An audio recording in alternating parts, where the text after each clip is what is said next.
이제 다리 힘 더 빠질 거야. 괜히 기운 빼지 마. 당신 멀쩡하구나? 맞아, 나 멀쩡해 뭐. 새벽 4시 반. 서울 근교 북한산 자락 등산로. 칠흑 같은 어둠 속에서 차 한 대가 엔진 소리를 죽인 채 비탈진 오솔길 끝에 멈춰섰습니다. 헤드라이트가 꺼지자 사방은 온통 적막뿐이었죠. 멀리서 들려오는 까마귀 울음소리만이 이 새벽의 정적을 찢으며 불길한 예감을 알리고 있었습니다. 조수석 문이 열리고 한 여자가 내렸습니다. 45살 미나.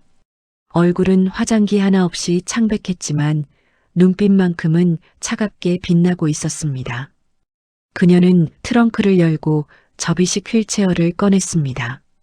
금속이 맞부딪히는 소리가 새벽 공기를 찢었죠. 뒷좌석에서 한 남자가 힘없이 몸을 질질 끌며 내렸습니다. 48살 준호. 그는 미나의 남편이었습니다. 준호의 다리는 힘없이 축 늘어져 있었고 온몸은 식은 땀으로 젖어 있었습니다. 미나는 남편을 휠체어에 앉히며 마치 짐을 다루듯 거칠게 그의 팔을 잡아당겼습니다. 미나가 준호의 무릎 위로 작은 비닐봉지를 툭 던졌습니다. 그 안에는 텅 빈 주사기 포장지가 구겨져 있었습니다. 준호는 그것을 보며 입술을 파르르 떨었지만 아무 말도 하지 못했습니다. 목소리를 내려 해도 혀가 굳어 있었고 온몸의 근육이 마비되어 있었기 때문입니다. 미나가 숨도 고르지 않고 냉정하게 말했습니다. 이거 맞고 나면 오늘은 다리 힘 더 빠져. 등산객과도 소리 못 내. 준호의 눈에서 뜨거운 눈물이 주르륵 흘러내렸습니다. 하지만 미나는 그 눈물을 보지도 않았습니다. 그녀는 핸드폰을 꺼내 화면을 확인했고 그녀의 입가에 비릿한 미소가 번졌습니다. 핸드폰 화면에는 선명한 알림이 떠 있었습니다. 보험금 수익자 변경 완료, 수령 계좌 등록 완료.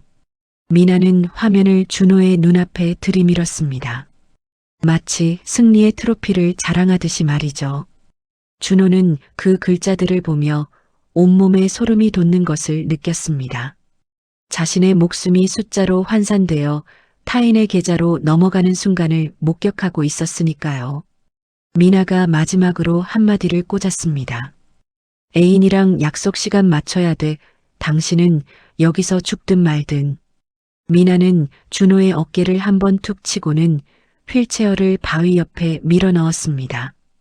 바퀴가 돌에 걸려 꽉 박혔고 준호는 그대로 그곳에 갇혀버렸습니다. 미나는 뒤도 돌아보지 않고 차에 올라탔습니다. 엔진이 걸리는 소리, 타이어가 자갈을 밟는 소리, 그리고 점점 멀어지는 헤드라이트 불빛.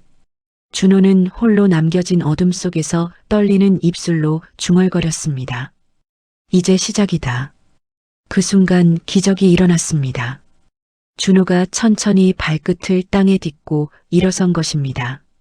마비되었다던 다리에 힘이 들어갔고 굳었던 근육이 풀리기 시작했습니다. 준호는 휠체어에서 완전히 일어나 바위 틈새로 손을 넣었습니다. 그곳에서 미리 숨겨둔 보조 핸드폰이 나왔습니다. 화면에는 녹음 중이라는 붉은 불빛이 깜빡이고 있었습니다. 준호는 전화번호 하나를 눌렀고 수신음이 2번 울리기도 전에 상대방이 받았습니다. 준호가 차갑게 말했습니다. 지금 그 의사, 그 남자, 그 서류 다 한 번에 잡자. 과연 준호는 자신을 죽음으로 내몬 아내와 그 뒤에 숨은 거대한 음모를 밝혀낼 수 있을까요? 그리고 새벽 산길에 버려진 남자의 처절한 복수는 어떻게 펼쳐질까요? 여러분 사연 시작하기 전에 구독과 좋아요로 마음을 보내주세요. 지금 바로 사연 시작합니다.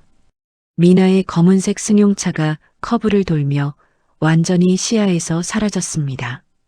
붉은 브레이크 등이 어둠 속으로 녹아들자 산길은 다시 죽은 듯 고요해졌습니다. 바람 한 점 없는 새벽 공기는 마치 시간이 멈춘 것처럼 무겁게 가라앉아 있었죠.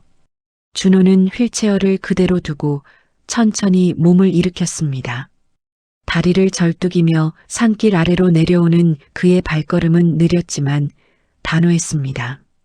발목에는 아직도 주사를 맞은 자국이 빨갛게 부어올라 있었고 바늘이 박혔던 곳이 따끔거렸습니다.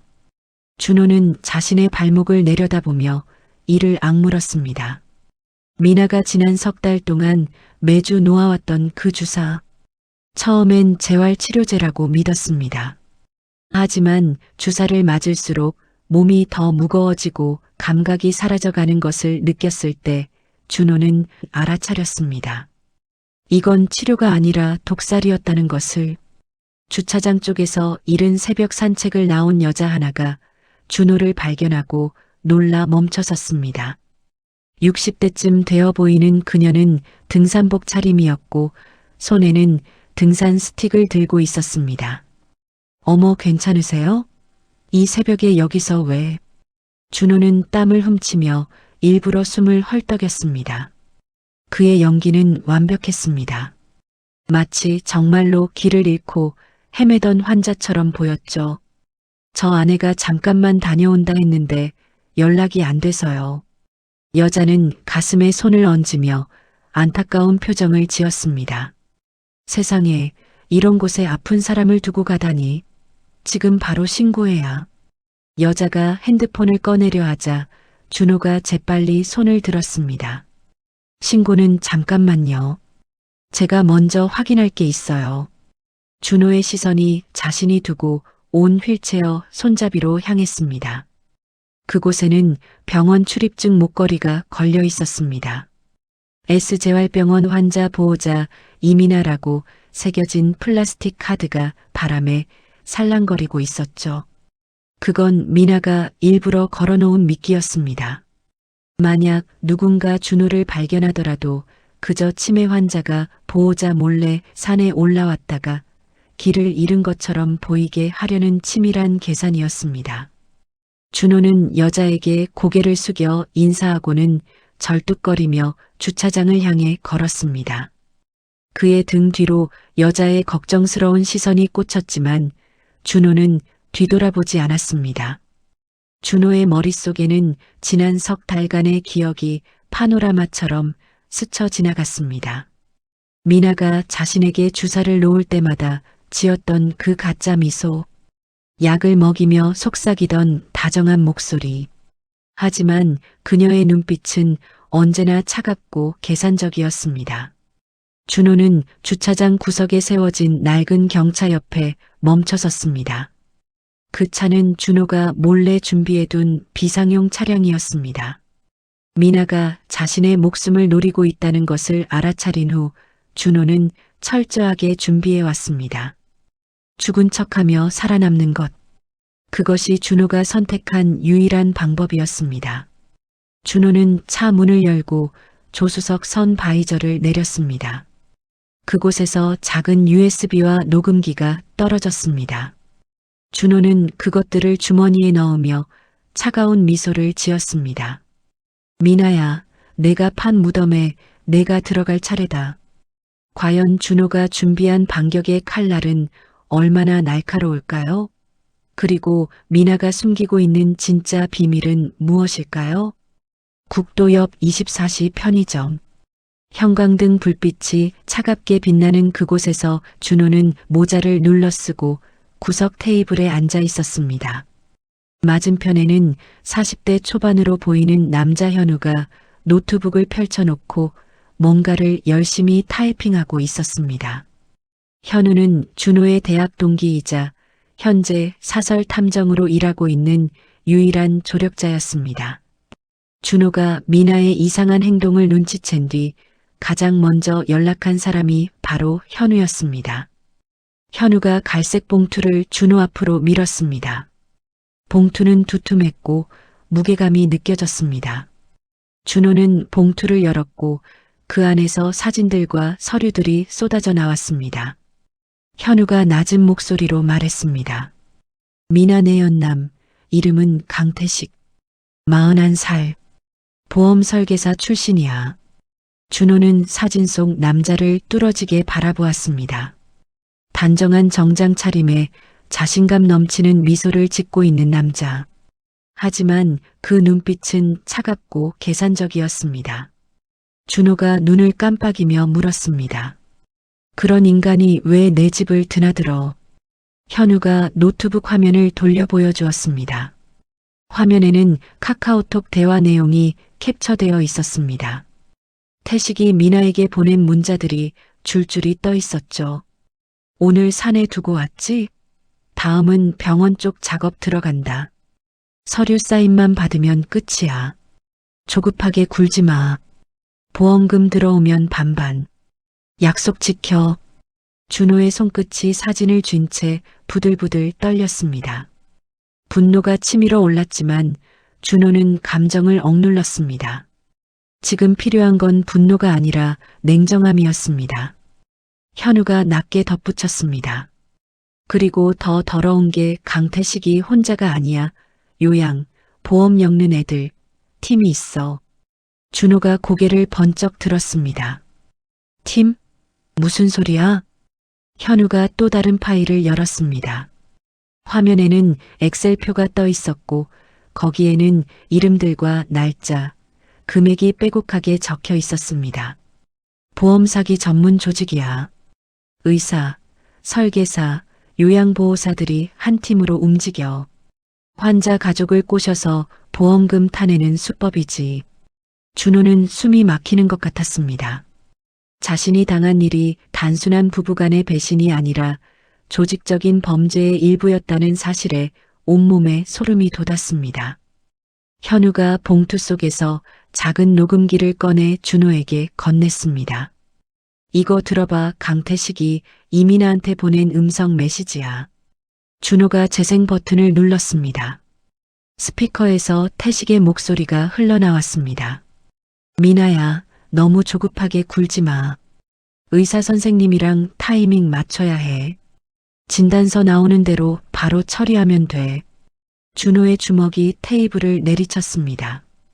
플라스틱 컵이 넘어지며 커피가 쏟아졌지만 준호는 신경 쓰지 않았습니다.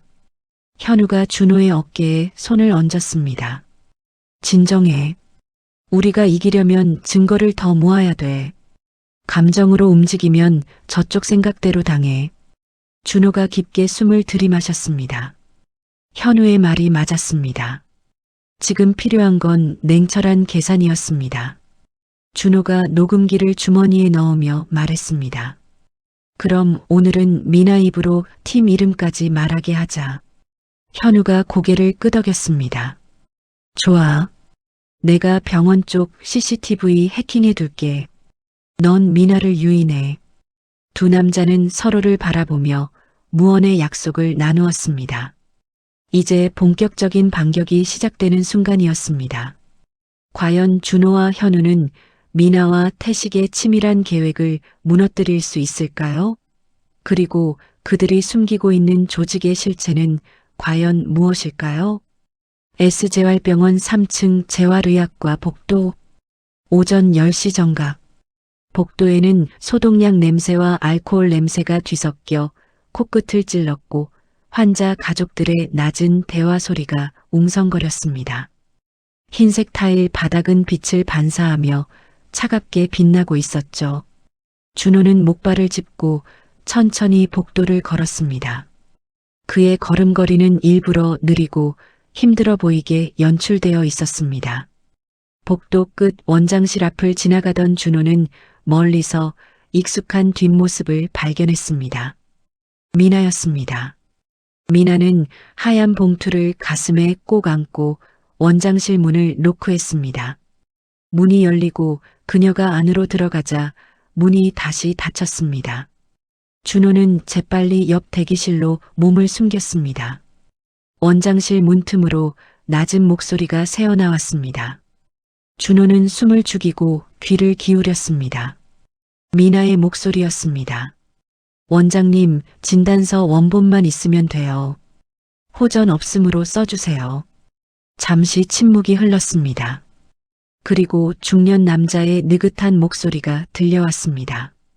가족이 동의했으니까 가능한 거지. 법적으로 문제는 없어요. 미나가 바로 대답했습니다. 동의는 제가 하잖아요. 보호자잖아요. 또다시 정적이 흘렀습니다. 그 뒤로 종이가 넘어가는 바스락거리는 소리가 들렸습니다. 도장이 찍히는 둔탁한 소리도 함께 들렸죠. 쿵. 그 소리는 준호의 심장을 때리는 소리처럼 크게 울렸습니다. 자신의 인생이 거짓 도장 하나로 조작되고 있다는 사실이 준호의 가슴을 서늘하게 얼렸습니다. 준호는 복도 끝 벤치로 이동해 앉았습니다. 그리고 주머니에서 핸드폰을 꺼내 현우에게 메시지를 보냈습니다. 지금 도장 소리, 녹취됨. 현우에게서 즉시 답장이 왔습니다. CCTV 확보 중. 태식은 지금 너네 집 쪽. 준호의 눈이 순간 차갑게 식었습니다. 그의 입에서 낮은 중얼거림이 새어나왔습니다. 집부터 털고 있구나. 준호는 입술을 깨물었습니다. 미나와 태식은 지금 동시에 움직이고 있었습니다. 한쪽에서는 의료 서류를 조작하고 다른 한쪽에서는 재산을 빼돌리는 작업을 하고 있었던 것입니다. 준호는 벤치에서 일어나 원장실 문 앞으로 다가갔습니다. 그리고 문 손잡이를 잡고 천천히 문을 열었습니다. 문이 열리자 원장과 미나가 동시에 고개를 돌렸습니다. 미나의 얼굴은 순식간에 창백해졌습니다. 당신 왜 여기? 준호는 목발을 짚은 채 원장실 안으로 들어갔습니다. 그의 눈빛은 칼날처럼 날카로웠습니다. 아내가 병원에 왔다길래 마중 나왔지. 원장은 당황한 표정으로 책상 위 서류를 황급히 서랍에 넣었습니다. 하지만 준호는 이미 그 서류에 무엇이 적혀 있는지 알고 있었습니다. 준호가 미나를 똑바로 바라보며 물었습니다. 무슨 서류 받았어? 미나는 봉투를 꼭 쥐며 억지 미소를 지었습니다. 당신 재활치료 계획서야. 집에 가서 보여줄게. 준호는 미나의 거짓말을 듣고도 표정 하나 변하지 않았습니다. 대신 원장을 향해 정중하게 인사했습니다. 원장님, 진료 감사합니다. 제가 다음 주에 다시 올게요. 그리고 준호는 뒤돌아 문을 나섰습니다. 복도를 걸어나가는 준호의 등 뒤로 원장과 미나의 당황한 속삭임이 들려왔습니다. 하지만 준호는 미소를 지었습니다. 덫은 이미 쳐져 있었습니다. 이제 미나와 원장이 스스로 그 덫에 걸려들기만 기다리면 되었습니다. 과연 준호가 쳐놓은 덫은 성공할까요? 그리고 집에서 태식이 찾고 있는 것은 무엇일까요? 준호의 집. 서울 강남구 대치동의 한 아파트 34층. 거실 통창으로 보이는 도시의 풍경은 화려했지만 그 안에서 벌어지고 있는 일은 추악하기 그지없었습니다. 현우가 열쇠공과 함께 조용히 현관문을 열고 들어갔습니다. 문이 열리자 가장 먼저 느껴진 것은 이상한 정적이었습니다. 평소 깔끔하게 정돈되어 있던 거실은 마치 누군가 급하게 무언가를 찾고 간 듯 어지럽혀져 있었습니다. 소파 쿠션은 바닥에 던져져 있었고 책장의 책들은 여기저기 흩어져 있었습니다. TV 옆 서랍은 완전히 열려 있었고 그 안에 서류들이 바닥에 널브러져 있었죠. 현우는 조심스럽게 거실을 둘러보았습니다. 그의 눈이 안방 쪽으로 향했고 침실 문이 열려 있는 것을 발견했습니다. 현우가 안방으로 들어가자 더 큰 혼란이 눈에 들어왔습니다. 옷장 문은 활짝 열려 있었고 서랍들이 모두 뒤집어져 있었습니다. 침대 매트리스는 한쪽이 들려 있었고 그 밑에서 찢어진 봉투 조각이 보였습니다. 현우는 무릎을 꿇고 침대 밑을 살폈습니다. 손전등을 비추자 구석에서 무언가 반짝이는 것이 보였습니다. 현우가 손을 뻗어 그것을 꺼내자 작은 열쇠가 나왔습니다. 그 열쇠에는 작은 번호표가 달려 있었습니다. 나라은행 금고 247. 현우의 눈이 커졌습니다. 이건 단순한 집 열쇠가 아니었습니다.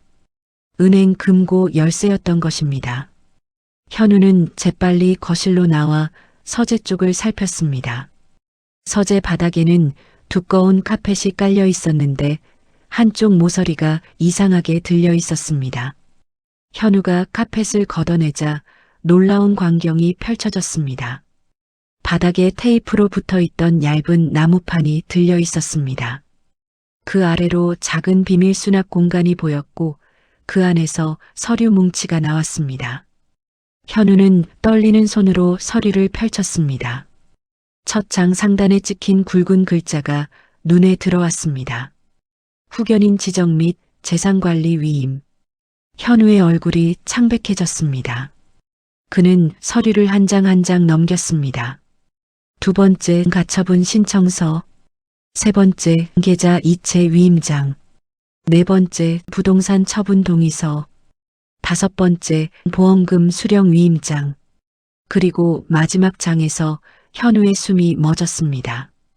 채권양도 계약서, 계약 당사자란에는 강태식이라는 이름이 선명하게 적혀 있었고 채권 금액란에는 금 3억 원이라는 숫자가 빼곡하게 채워져 있었습니다.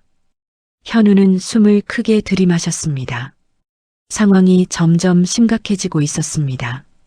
이건 단순히 보험금만 노린 사기가 아니었습니다.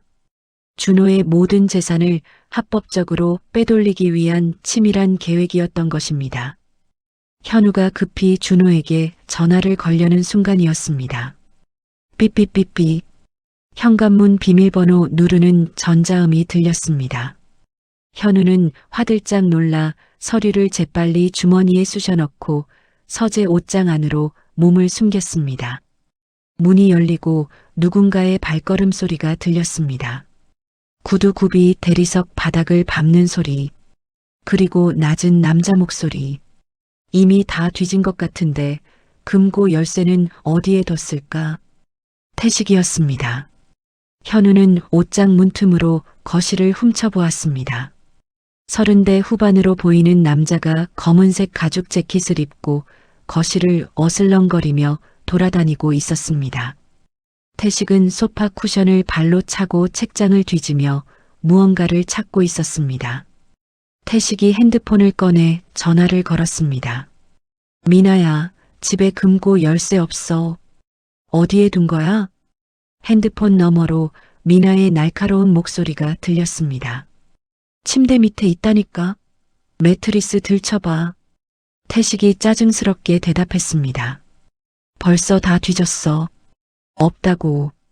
그럼 서재 바닥, 카펫 밑에 나무판 있잖아.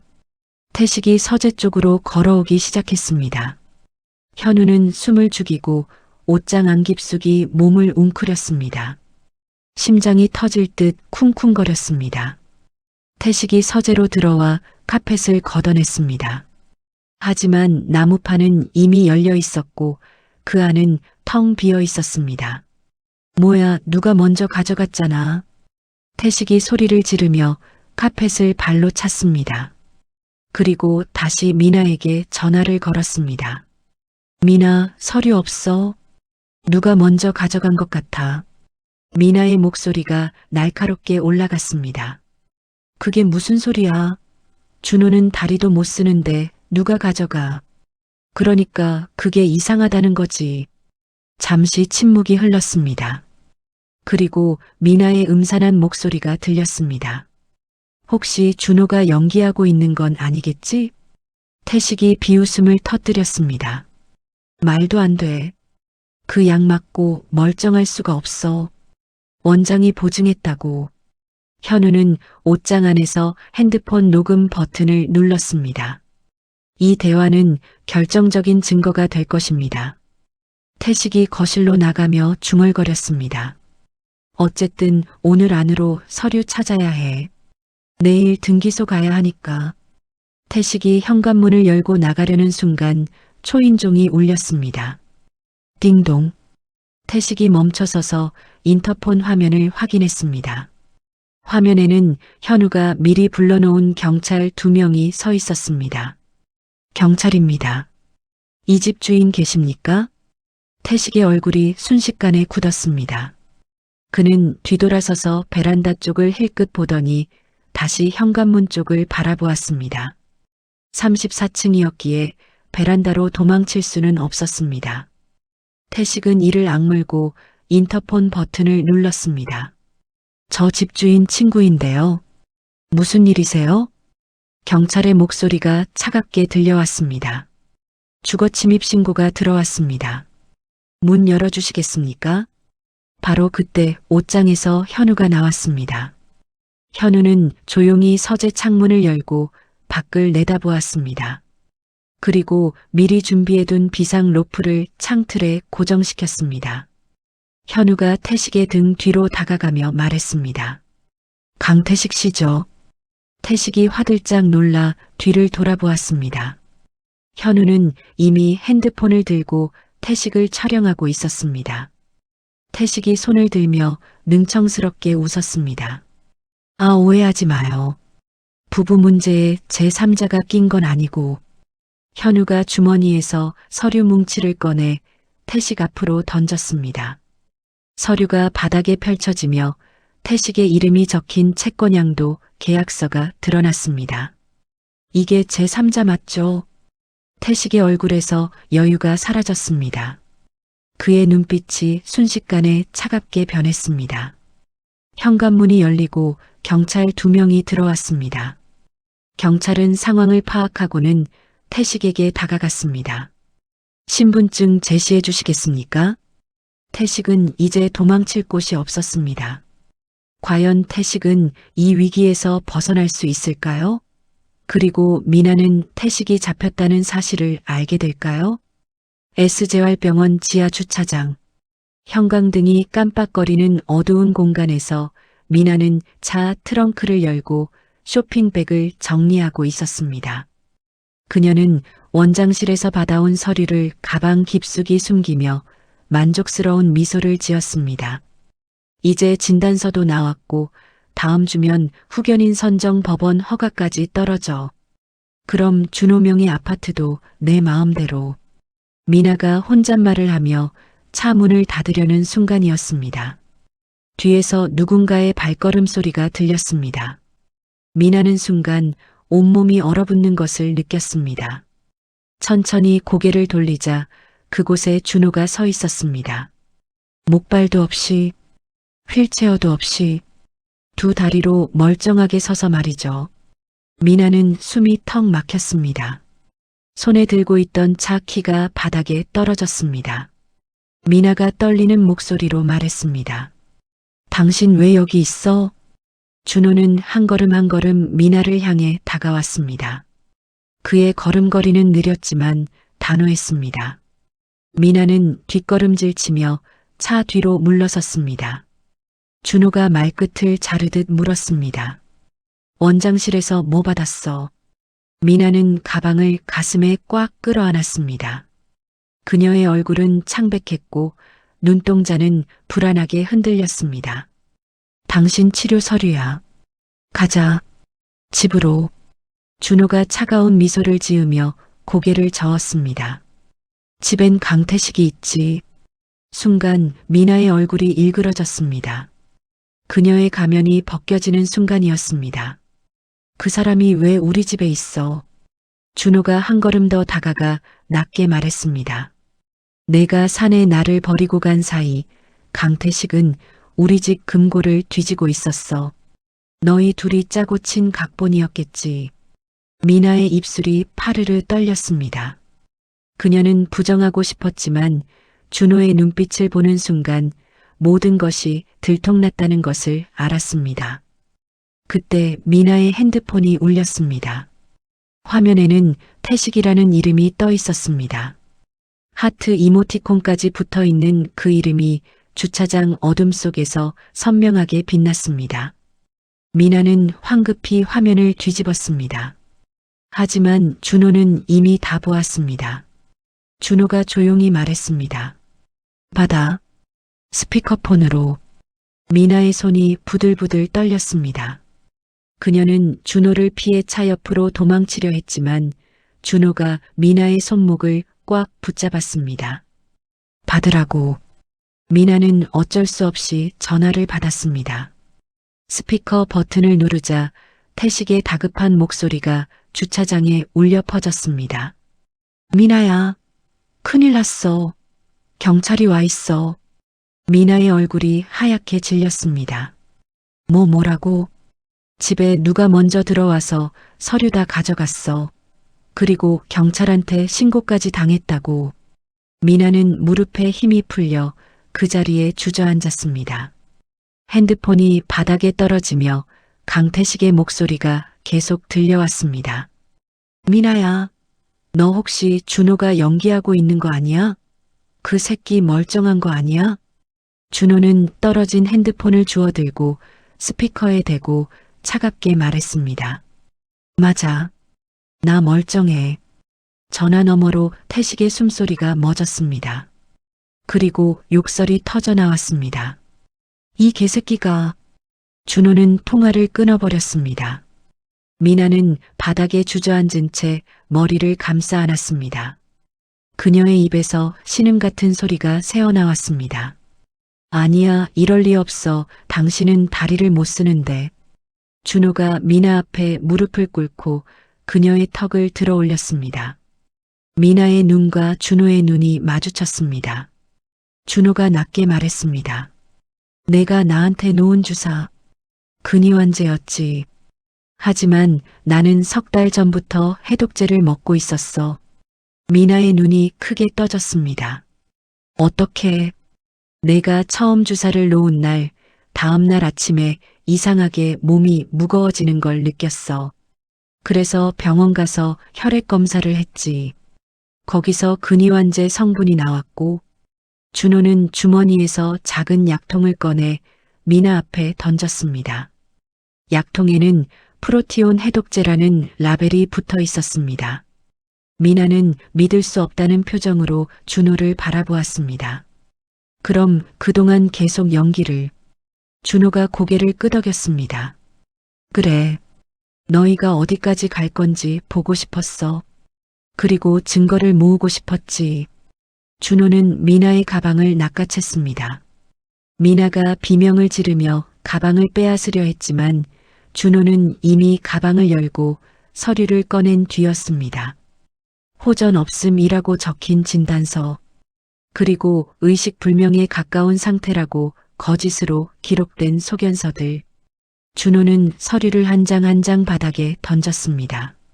종이들이 주차장 바닥에 흩어지며 미나의 죄악을 증언하고 있었습니다. 이게 내가 원한 거지? 나를 식물인간으로 만들어서 재산을 다 빼먹고 태식이랑 도망갈 생각이었지? 미나는 대답하지 못했습니다. 그녀는 그저 고개를 떨구고 바닥만 응시했습니다. 준호가 마지막으로 물었습니다.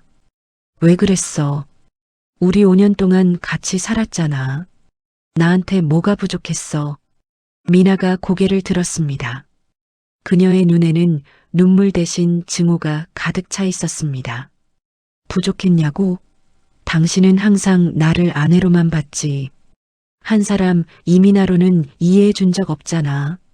준호가 어이없다는 표정을 지었습니다. 그래서 날 죽이려 한 거야? 미나가 비웃음을 터뜨렸습니다. 죽이려고? 아니, 그냥 잠재우려고 했을 뿐이야. 식물인간으로 만들어서 요양원에 처박아 두고 당신 재산으로 내 인생 살 거였어. 준호는 미나의 차가운 말에 온몸에 소름이 돋았습니다. 그녀는 이미 인간이 아니었습니다. 돈에 눈이 먼 괴물이었습니다. 준호는 천천히 일어나 미나에게서 등을 돌렸습니다. 경찰이 곧 올 거야. 여기서 기다려. 미나가 준호의 바지를 붙잡으며 울먹였습니다. 준호야, 제발 한 번만 용서해줘. 하지만 준호는 그녀의 손을 뿌리쳤습니다. 용서 같은 소리 하네. 주차장 입구에서 경찰차 사이렌 소리가 들려왔습니다. 미나의 운명은 이제 끝이 보이고 있었습니다.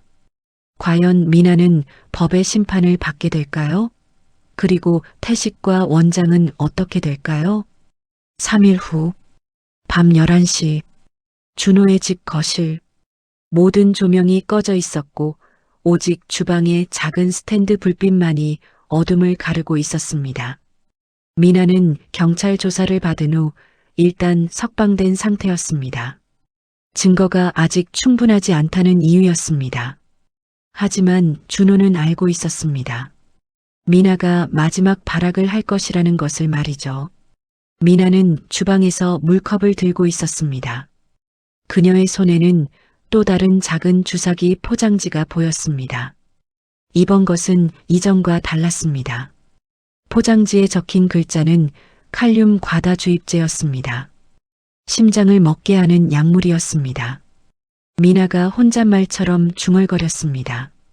이번엔 진짜로 못 일어나게 해야 돼. 연기하든 말든 이번엔 끝이야. 그녀의 눈빛은 완전히 미쳐 있었습니다. 3일 동안 경찰 조사를 받고 태식에게도 버림받은 미나는 이제 돌아갈 곳이 없었습니다. 마지막 남은 희망은 준호를 없애고 보험금이라도 받는 것뿐이었습니다.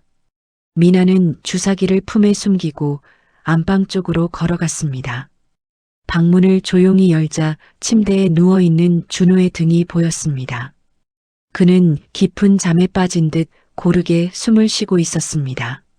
미나는 주사기를 꺼내 바늘 캡을 벗겼습니다. 날카로운 바늘 끝이 달빛을 받아 차갑게 빛났습니다. 미나가 침대 옆으로 다가가 준호의 팔을 잡으려는 순간이었습니다. 갑자기 방문이 활짝 열렸습니다.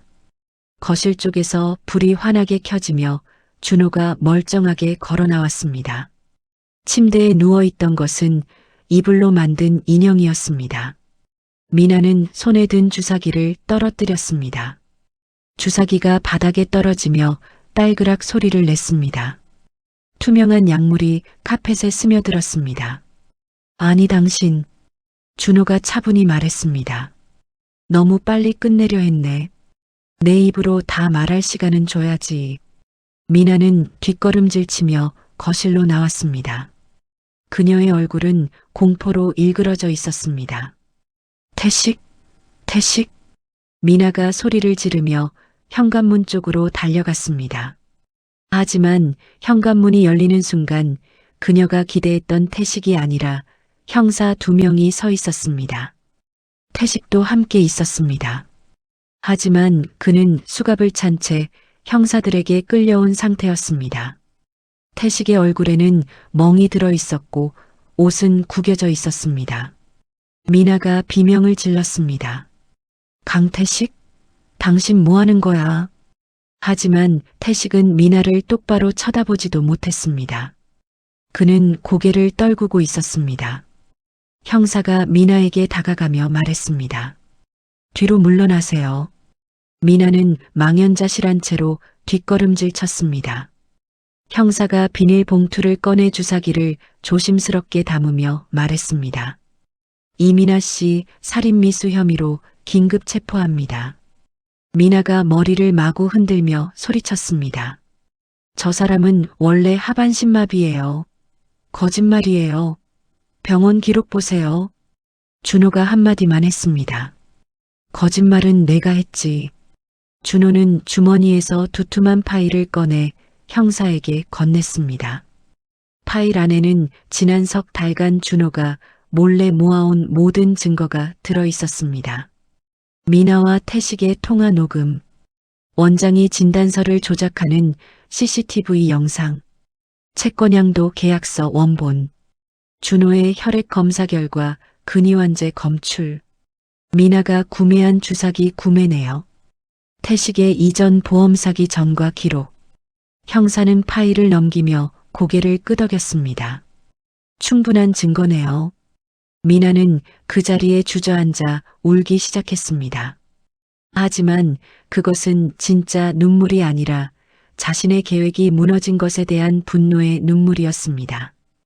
형사가 미나의 손목에 수갑을 채우며 말했습니다. 묵비권을 행사할 수 있습니다. 하지만 당신이 하는 말은 법정에서 불리하게 작용할 수 있습니다. 미나는 수갑을 찬 채 준호를 똑바로 쳐다보았습니다. 그녀의 눈에는 증오만이 가득했습니다. 미나가 이를 갈며 말했습니다. 당신이 나를 이렇게 만들었어. 준호는 미나에게 다가가지 않았습니다. 그는 그저 팔짱을 낀 채 차갑게 말했습니다. 내가 너를 이렇게 만든 거야. 형사들이 미나와 태식을 끌고 나갔습니다. 현관문이 닫히고 집안은 다시 고요해졌습니다. 준호는 거실 소파에 털썩 앉았습니다. 긴장이 풀리자 온몸에서 힘이 빠졌습니다. 그는 천장을 바라보며 깊은 한숨을 내쉬었습니다. 이제 반은 끝났다. 하지만 준호는 알고 있었습니다. 진짜 싸움은 이제부터라는 것을. 일주일 후 서울중앙경찰서 조사실. 차가운 형광등 불빛 아래 미나와 태식이 각각 다른 조사실에 앉아 있었습니다. 미나는 팔짱을 낀 채 입을 굳게 다물고 있었습니다. 그녀의 얼굴은 일주일 사이에 훨씬 야위어 있었고 눈 밑에는 짙은 다크서클이 내려앉아 있었습니다. 태석은 고개를 숙인 채 책상만 응시하고 있었습니다. 그의 손은 떨리고 있었고 이마에는 식은땀이 맺혀 있었습니다. 수사관이 미나 앞에 두툼한 파일을 펼쳤습니다. 파일에서 서류들이 우수수 쏟아져 나왔습니다. 수사관이 하나하나 집어들며 말했습니다. 진단서 원본, 처방 기록 조작, 병원 CCTV, 강태식 씨와의 통화 녹취, 위임장, 필적 감정 전부 연결됩니다. 미나가 비웃듯 말했습니다. 원장님이 그렇게 하라던데요. 합법이라던데요. 수사관이 눈을 들어 미나를 바라보았습니다. 그래서 S재활병원 박 원장도 지금 옆 조사실에서 조사 중입니다. 미나의 웃음이 멈췄습니다. 그녀의 얼굴이 순식간에 창백해졌습니다. 뭐라고요? 수사관이 또 다른 서류를 꺼냈습니다. 박 원장, 이미 자백했습니다. 당신과 강태식 씨에게 돈을 받고 진단서를 조작해줬다고요. 금액까지 정확하게 진술했습니다. 미나는 의자에서 벌떡 일어나려 했지만 수갑이 책상에 연결되어 있어 움직일 수 없었습니다. 미나가 소리쳤습니다. 거짓말이에요. 원장님이 그럴 리 없어요. 수사관이 녹음기를 켰습니다. 스피커에서 박 원장의 떨리는 목소리가 흘러나왔습니다. 제가 돈에 눈이 멀었습니다. 이민아 씨가 5천만 원을 주겠다고 해서 진단서를 조작했습니다.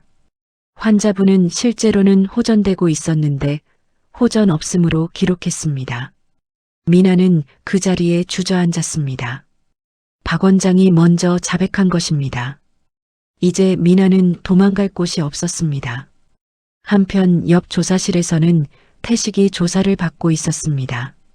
또 다른 수사관이 태식 앞에 노트북을 펼쳤습니다. 화면에는 강태식의 계좌 거래 내역이 떠 있었습니다. 수사관이 화면을 가리키며 물었습니다. 이거 설명해 보세요. 지난 2년간 당신 계좌로 입금된 보험금 총액이 12억입니다. 강태식이 고개를 저었습니다. 그건 제 정당한 수익이에요. 보험 설계 수수료고. 수사관이 비웃음을 터뜨렸습니다. 수수료치고는 너무 큽니다. 그리고 입금된 계좌들을 추적해보니 전부 사망보험금이나 장애보험금이더군요.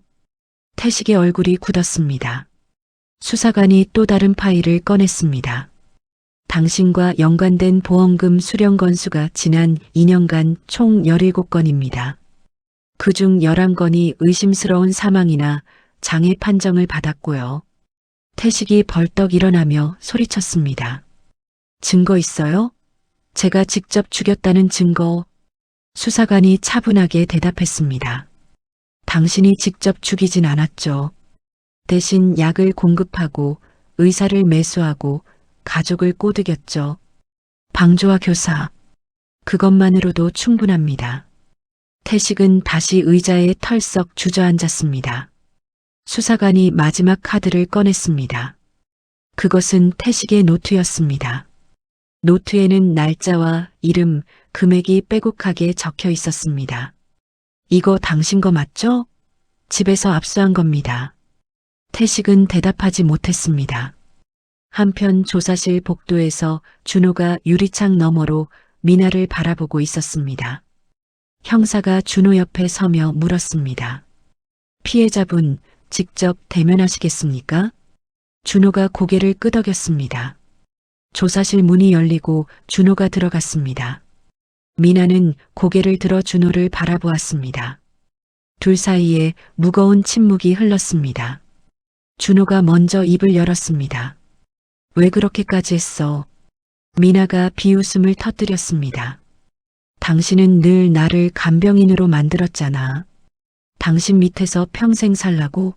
난 이제 내 인생 살 거야. 준호가 담담하게 말했습니다. 그래. 내 인생은 내가 살아. 근데 내 인생을 훔치지 마. 미나는 대답하지 못했습니다. 준호가 마지막으로 한마디를 남기고 조사실을 나갔습니다. 법정에서 보자. 문이 닫히고 미나는 홀로 남겨졌습니다. 차가운 조사실 형광등 불빛만이 그녀의 창백한 얼굴을 비추고 있었습니다. 과연 법정에서 미나와 태식은 어떤 판결을 받게 될까요? 2주 후 서울 시내의 한 법무법인 상담실. 고급 가죽 소파와 대리석 테이블이 놓인 이곳은 차가운 비즈니스의 냄새가 진동했습니다. 창밖으로는 서울 시내의 빌딩들이 즐비하게 늘어서 있었고 그 사이로 겨울 햇살이 차갑게 비치고 있었습니다. 미나 측 변호사가 두툼한 서류 뭉치를 테이블 위에 펼쳤습니다.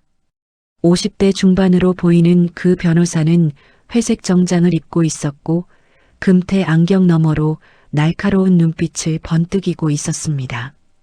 변호사가 차분하게 말했습니다. 이혼, 위자료 3억, 보험금 전액 반환 약속, 그리고 형사 고소 취하. 다 정리하죠. 이렇게 하면 이민아 씨는 집행유예로 끝날 수 있습니다. 준호는 테이블 맞은편에 앉아 팔짱을 낀 채 서류를 내려다보고 있었습니다. 그의 옆에는 현우가 앉아 있었고 준호의 변호사도 함께 자리하고 있었습니다. 미나는 준호 건너편에 앉아 고개를 숙이고 있었습니다. 그녀는 더 이상 화려한 옷차림이 아니었습니다. 회색 후드티에 청바지를 입은 그녀의 모습은 초라하기 그지없었습니다. 머리는 단정하게 묶여 있었지만 얼굴은 수척하게 야위어 있었고 눈가에는 눈물 자국이 말라 있었습니다. 미나가 떨리는 목소리로 말했습니다. 준호야, 나도 겁났어. 준호는 미나를 바라보지 않았습니다. 그는 그저 창밖 풍경을 응시하고 있었습니다. 미나가 계속 말했습니다. 태식이 협박했어. 안 그러면 나한테 빚을 뒤집어 씌운다고. 나도 피해자야. 미나의 목소리는 점점 커졌고 눈물이 뺨을 타고 흘러내리기 시작했습니다. 그녀는 테이블에 손을 짚고 준호를 향해 몸을 기울였습니다. 제발 한 번만 용서해줘. 나 정말 미쳤었어. 이제 정신 차렸어. 변호사가 서류를 준호 앞으로 밀며 말했습니다. 준호 씨, 재판 가면 길어집니다. 언론에도 나가고 당신 사생활도 다 까발려지죠. 이렇게 합의로 끝내는 게 서로에게 좋습니다. 준호는 한참 동안 말이 없었습니다. 그는 서류를 한 장 한 장 넘기며 내용을 꼼꼼히 확인했습니다. 이혼 합의서, 재산분할 포기 각서, 위자료 3억 원 지급 약속, 보험금 전액 반환 서약, 형사 고소 취하 동의서, 모든 조항이 미나에게 최대한 유리하게 작성되어 있었습니다. 집행유예만 받으면 미나는 감옥에 가지 않아도 되는 것이었습니다. 준호의 변호사가 속삭였습니다. 준호 씨, 이거 너무 관대합니다. 저 여자는 당신을 죽이려 했어요. 준호가 고개를 끄덕였습니다. 알아요. 그리고 준호는 펜을 들었습니다. 미나의 얼굴이 희망으로 환해졌습니다. 변호사도 만족스러운 미소를 지었습니다. 모든 것이 미나의 계획대로 흘러가는 듯 보였습니다. 준호가 펜촉을 서류에 갖다 댔습니다. 그 순간 준호가 펜을 테이블 위에 내려놓았습니다. 미나의 얼굴이 굳었습니다. 준호가 조용히 말했습니다. 사인 안 해. 미나가 눈을 크게 떴습니다. 왜? 준호는 대답하지 않았습니다. 대신 현우가 가방에서 또 다른 서류 뭉치를 꺼내 테이블 위에 던졌습니다. 철컥. 서류가 테이블 위에 펼쳐지며 맨 위 페이지에 적힌 글자가 드러났습니다. 피해자 진술서 추가 접수 7명. 미나의 얼굴이 순식간에 새하얗게 질렸습니다. 그녀의 입술이 파르르 떨렸습니다. 뭐가 7명이야. 준호가 서류를 한 장씩 넘기기 시작했습니다. 첫 번째 페이지 피해자 김영수 72세 요양병원 입원 중 아들 며느리에게 약물 투여 당함. 보험금 8천만 원 편취당함. 관련자 강태식, 박 원장. 두 번째 페이지 피해자 최순자 68세 교통사고 후 회복 중이었으나 허위 진단서로 장애 등급 조작. 보험금 1억 2천 편취. 관련자 강태식, 박 원장. 세 번째 페이지 피해자 이정호 45세 아내에게 근위환제 지속 투여 당함. 현재 의식불명. 보험금 3억 편취 시도. 관련자 강태식, 박 원장, 이민아. 준호는 계속 페이지를 넘겼습니다. 7명의 피해자 명단이 줄줄이 이어졌습니다. 미나는 의자에서 뒷걸음질 치며 일어났습니다. 아니야, 나는 그런 거 몰랐어. 준호가 차갑게 말했습니다. 몰랐어? 이정호 씨 아내 이름이 뭔지 알아? 미나는 대답하지 못했습니다. 준호가 서류를 탁 던졌습니다. 정미란, 내 대학 동기잖아. 미나의 눈이 흔들렸습니다. 준호가 계속 말했습니다. 정미란이 너한테 전화해서 남편 보험 상담 좀 해달라고 했을 때 넌 태식을 소개시켜줬지. 그리고 6개월 뒤 이정호 씨는 의식불명이 됐어. 미나는 뒤로 물러서다 벽에 등을 부딪혔습니다. 준호가 일어서며 미나를 똑바로 바라보았습니다. 너는 단순 공범이 아니야. 너도 피해자를 모집했어. 너도 강태식의 팀원이었던 거야. 미나가 고개를 마구 흔들었습니다. 아니야. 나는 그냥 소개만. 소개만? 소개하고 수수료 받았지. 한 건당 500만 원씩.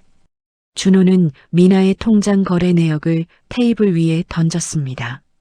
거기에는 태식으로부터 입금된 금액들이 선명하게 표시되어 있었습니다. 미나는 더 이상 변명할 수 없었습니다. 모든 증거가 그녀를 범죄자로 만들고 있었습니다. 준호가 마지막으로 말했습니다. 합의는 없어. 법정에서 끝까지 싸울 거야. 내가 한 짓을 세상에 다 알릴 거고 너뿐만 아니라 태식도 박 원장도 너희 팀에 있던 모든 놈들을 다 감옥에 보낼 거야. 준호는 뒤도 돌아보지 않고 상담실을 나갔습니다. 현우가 그 뒤를 따랐습니다. 미나는 그 자리에 주저앉아 울부짖었습니다. 하지만 이제 그 누구도 그녀의 눈물을 믿지 않았습니다. 과연 7명의 피해자들은 누구일까요? 그리고 그들은 어떻게 준호를 찾아왔을까요? 3일 후 서울 마포구의 한 작은 복지관 상담실. 오후 2시 상담실 문 앞에는 예상보다 많은 사람들이 줄을 서 있었습니다. 휠체어에 앉은 노인, 목발을 짚은 중년 남자, 손목에 깁스를 한 여자, 그리고 그들을 부축하고 있는 가족들까지 총 15명이 넘는 사람들이 작은 복지관 복도를 가득 메우고 있었습니다. 준호는 상담실 안에서 현우와 함께 이들을 한 명씩 만나고 있었습니다. 테이블 위에는 이미 진술서와 증거 서류들이 산더미처럼 쌓여 있었습니다. 첫 번째로 들어온 사람은 72세의 김영수 할아버지였습니다. 그는 휠체어에 앉아 있었고 오른쪽 팔은 마비되어 움직이지 못했습니다.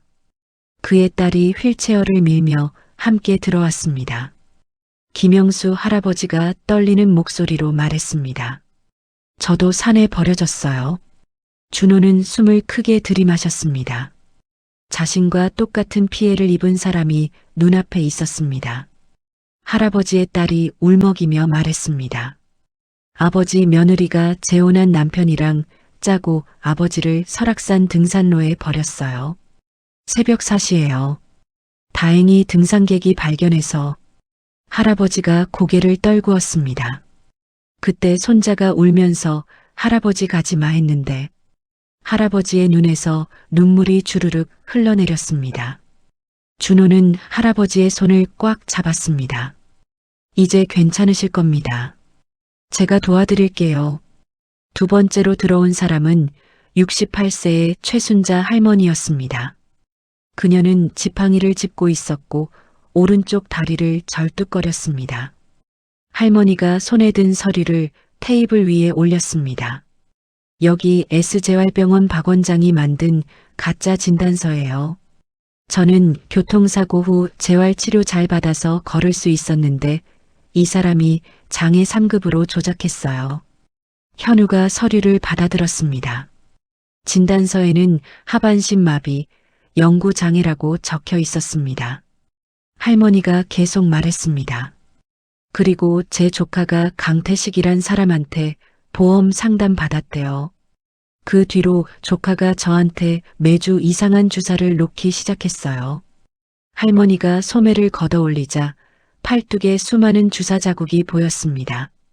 파랗게 멍든 자국들이 팔 전체를 덮고 있었습니다.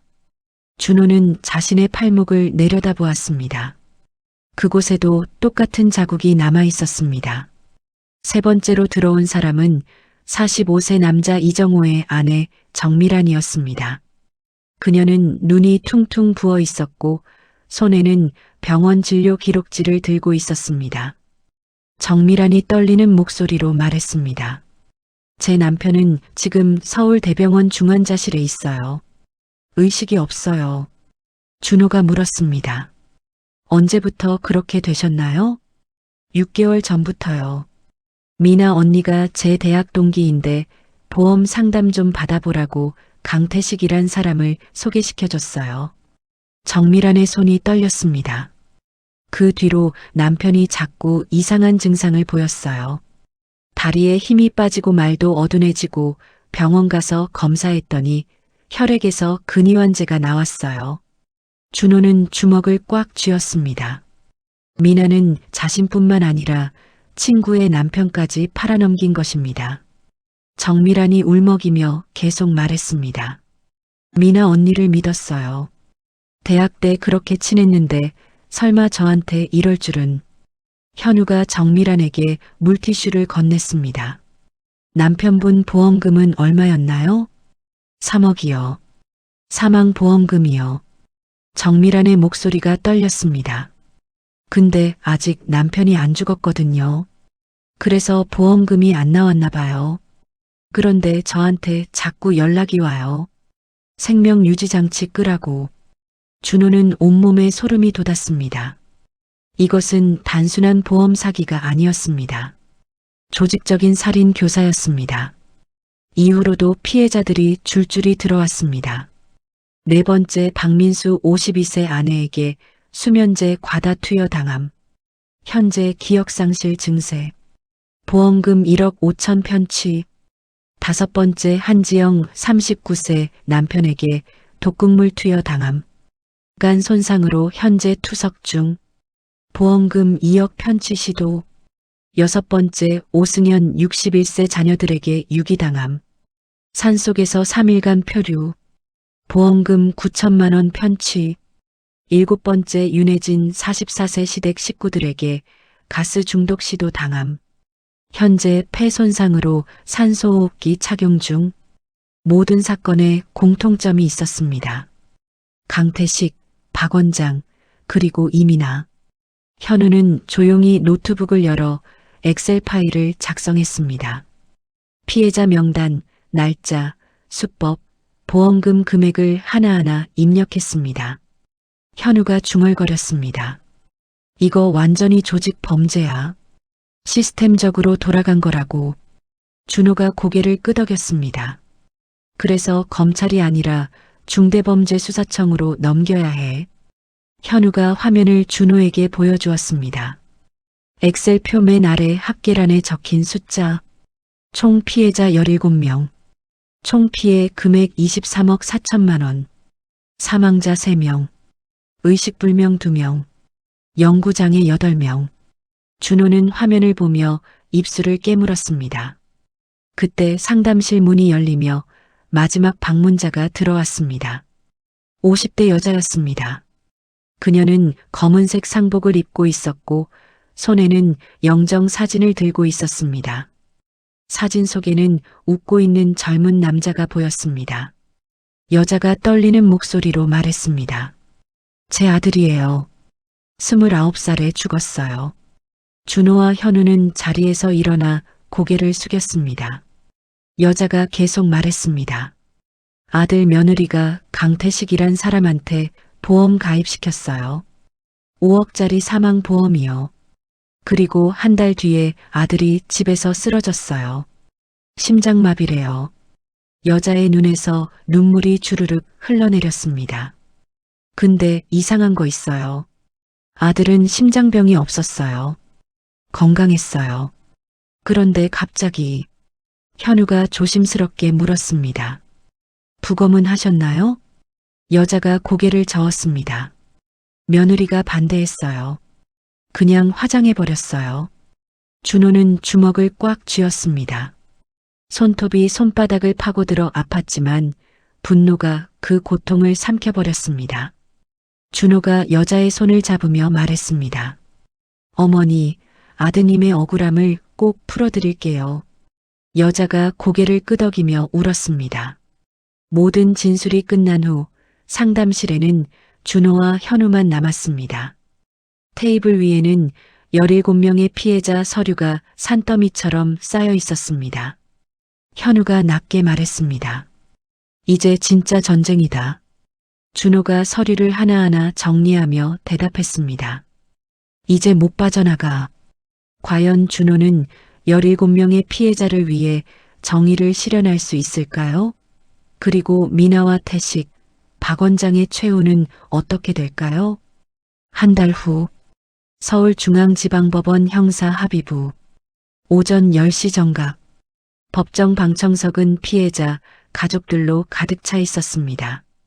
휠체어에 앉은 김영수 할아버지, 지팡이를 짚은 최순자 할머니, 남편의 영정사진을 품에 안은 여자 그리고 의식불명 상태의 남편을 둔 전미랑까지 모두가 숨을 죽이고 피고인석을 바라보고 있었습니다. 법정 문이 열리고 수갑을 찬 미나가 교도관에게 끌려 들어왔습니다. 한 달 사이에 미나는 완전히 달라져 있었습니다. 머리는 부스스하게 헝클어져 있었고 얼굴은 핏기 하나 없이 창백했습니다. 눈 밑에는 짙은 다크서클이 내려앉아 있었고 입술은 바짝 말라 있었습니다. 미나는 피고인석에 앉으며 고개를 떨구었습니다. 방청석의 시선이 따가웠지만 그녀는 고개를 들 수 없었습니다. 또 다른 문이 열리고 태식이 들어왔습니다. 그 역시 수갑을 차고 있었고 얼굴에는 수염이 덥수룩하게 자라 있었습니다. 태식은 미나 옆에 앉았지만 두 사람은 서로를 쳐다보지도 않았습니다. 마지막으로 박 원장이 들어왔습니다. 한때 병원을 운영하던 의사였던 그는 이제 초라한 죄수복을 입고 있었습니다. 판사가 입장하고 모두가 일어섰습니다. 재판이 시작되었습니다. 검사가 기소장을 낭독하기 시작했습니다. 피고인 이민아, 강태식, 박철수는 2022년 3월부터 2024년 11월까지 총 17건의 보험 사기 및 살인 교사 살인 미수를 저질렀습니다. 검사의 목소리가 법정에 울려 퍼졌습니다. 피고인들은 조직적으로 역할을 나누어 강태식은 피해자를 모집하고 보험에 가입시켰으며 박철수는 허위 진단서를 작성하여 보험금 청구를 도왔고 이민아는 직접 범행을 실행하거나 다른 범행자를 소개하는 역할을 맡았습니다. 검사가 서류를 들어 올렸습니다. 이들의 범행으로 인해 3명이 사망했고 2명이 의식불명 상태이며 8명이 영구 장애를 입었습니다. 총 피해 금액은 23억 4천만 원에 달합니다. 방청석에서 흐느끼는 소리가 들렸습니다. 피해자 가족들이 눈물을 흘리고 있었습니다. 판사가 피고인들을 바라보며 물었습니다. 피고인들, 기소 내용을 인정합니까? 태식이 먼저 일어섰습니다. 예, 인정합니다. 박 원장도 떨리는 목소리로 대답했습니다. 인정합니다. 하지만 미나는 일어나지 않았습니다. 그녀는 고개를 저으며 변명을 늘어놓았습니다. 저는 몰랐어요. 강태식이 시키는 대로 했을 뿐이에요. 저도 피해자예요. 판사가 차갑게 말했습니다. 피고인석에 앉으세요. 미나는 어쩔 수 없이 앉았습니다. 증인 신문이 시작되었습니다. 준호가 증인석에 섰습니다. 검사가 준호에게 물었습니다. 피해자께서는 피고인 이민아와 어떤 관계입니까? 준호가 담담하게 대답했습니다. 법적으로는 아직 부부입니다. 하지만 실질적으로는 저를 죽이려 한 범죄자입니다. 방청석이 술렁거렸습니다. 검사가 계속 물었습니다. 피고인이 어떤 방법으로 범행을 저질렀습니까? 준호가 소매를 걷어 올렸습니다. 팔뚝에는 아직도 주사 자국이 선명하게 남아 있었습니다. 근이환제를 석 달간 주입했습니다. 그리고 새벽산에 저를 버렸죠. 마지막엔 칼륨 과다 주입제로 심장을 먹게 하려 했습니다. 방청석에서 경악의 소리가 터져 나왔습니다. 미나는 고개를 떨구고 울기 시작했습니다. 하지만 그 누구도 그녀의 눈물에 동정하지 않았습니다. 이어서 피해자들의 증언이 계속되었습니다. 김영수 할아버지, 최순자 할머니, 정미란, 그리고 사망한 아들의 어머니까지 한 명 한 명의 증언이 쌓일수록 미나와 태식, 박 원장의 죄는 더욱 무거워졌습니다. 마침내 판결 선고 시간이 왔습니다. 판사가 판결문을 읽기 시작했습니다. 피고인 강태식, 특정경제범죄 가중처벌법 위반, 사기, 살인교사, 살인미수로 징역 25년을 선고한다. 태석은 그 자리에 무릎을 꿇었습니다. 피고인 박철수, 의료법 위반, 사문서 위조, 사기방조로 징역 12년을 선고한다. 박 원장은 얼굴을 감쌌습니다. 피고인 이민아, 살인미수, 사기, 유기, 사문서 위조로 징역 20년을 선고한다. 미나가 비명을 질렀습니다. 안 돼, 안 돼요. 하지만 판사는 계속 판결문을 읽었습니다. 또한 피고인들에게 연대하여 피해자들에게 총 23억 4천만 원을 배상할 것을 명한다. 피고인들의 재산은 즉시 가압류하며 보험금으로 취득한 모든 재산을 몰수한다. 판사가 망치를 내리쳤습니다. 쾅! 판결이 확정되었습니다. 교도관들이 피고인들을 끌어냈습니다. 미나는 끌려가면서도 계속 소리를 질렀습니다. 준호야, 제발, 한 번만, 한 번만. 하지만 준호는 미나를 쳐다보지도 않았습니다. 그는 방청석의 피해자들에게 고개를 숙여 인사했습니다. 피해자들도 준호에게 감사의 인사를 건넸습니다. 법원 밖, 기자들이 준호를 둘러쌌습니다. 준호 씨, 소감 한마디 부탁드립니다. 준호가 마이크 앞에 섰습니다. 저는 오늘 정의가 승리했다고 생각하지 않습니다. 다만 악이 처벌받았을 뿐입니다. 준호가 잠시 멈췄다가 계속 말했습니다. 아직도 어딘가에는 저와 같은 피해자가 있을 것입니다. 제발 조심하시고 의심스러우면 꼭 신고하시길 바랍니다. 기자들의 카메라 플래시가 터졌습니다. 준호는 기자들을 뚫고 나와 피해자 가족들과 함께 서 있는 현우에게 다가갔습니다. 현우가 미소를 지으며 말했습니다. 다 끝났다. 준호가 고개를 끄덕였습니다. 응, 이제 진짜 끝이야. 그날 저녁, 준호는 자신의 집으로 돌아왔습니다. 현관문을 열고 들어서자 텅 빈 거실이 보였습니다. 미나의 흔적은 이미 모두 치워져 있었습니다. 준호는 거실 소파에 앉아 창밖을 바라보았습니다. 서울의 야경이 눈부시게 빛나고 있었습니다. 핸드폰에 메시지가 왔습니다. 법무사로부터였습니다. 미나명의 재산 가압류 결정, 퇴직계좌 전액 지급 정지, 박철수 의사 면허 영구 박탈, 병원 폐업 행정처분 통보. 준호는 조용히 핸드폰을 내려놓았습니다. 창밖으로 새벽 등산로가 어렴풋이 보였습니다. 한 달 전 자신이 버려졌던 그곳, 죽음의 문턱까지 갔다가 돌아온 그곳, 준호가 혼잣말처럼 중얼거렸습니다. 이제 진짜 내 발로 걸어. 준호는 소파에서 일어나 현관으로 향했습니다. 운동화를 신고 집을 나섰습니다. 그는 북한산 등산로를 향해 걸어갔습니다. 자신이 버려졌던 바로 그 길을. 새벽 공기는 차가웠지만 준호의 발걸음은 따뜻했습니다. 더 이상 휠체어도 목발도 필요 없었습니다. 준호는 온전히 자신의 두 다리로 자신의 힘으로 걷고 있었습니다. 산길을 오르며 준호는 되돌아보았습니다. 멀리 서울의 불빛이 반짝이고 있었습니다. 그 빛 속 어딘가에 미나가 갇힌 교도소가 있을 것입니다. 하지만 준호는 더 이상 그녀를 생각하지 않았습니다. 준호는 앞을 보며 계속 걸었습니다. 산 정상을 향해, 새로운 시작을 향해, 그리고 진정한 자유를 향해. 문이 닫히고 집안은 고요해졌습니다. 그 고요가 이번엔 비참이 아니라 끝까지 버틴 사람의 숨 같았습니다. 오늘의 이야기는 여기서 마칩니다.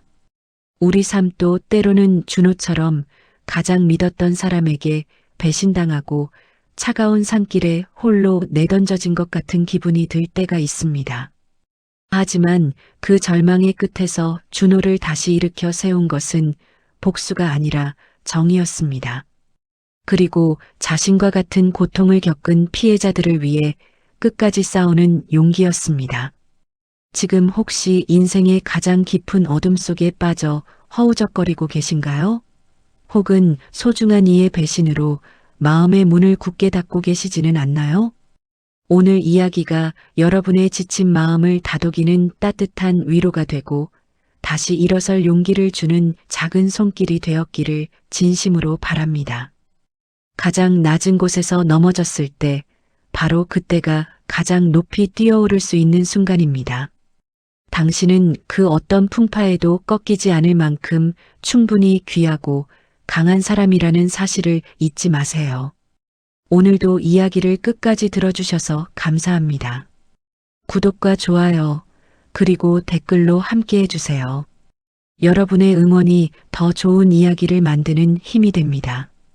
오늘도 건강하고 행복한 하루 되세요.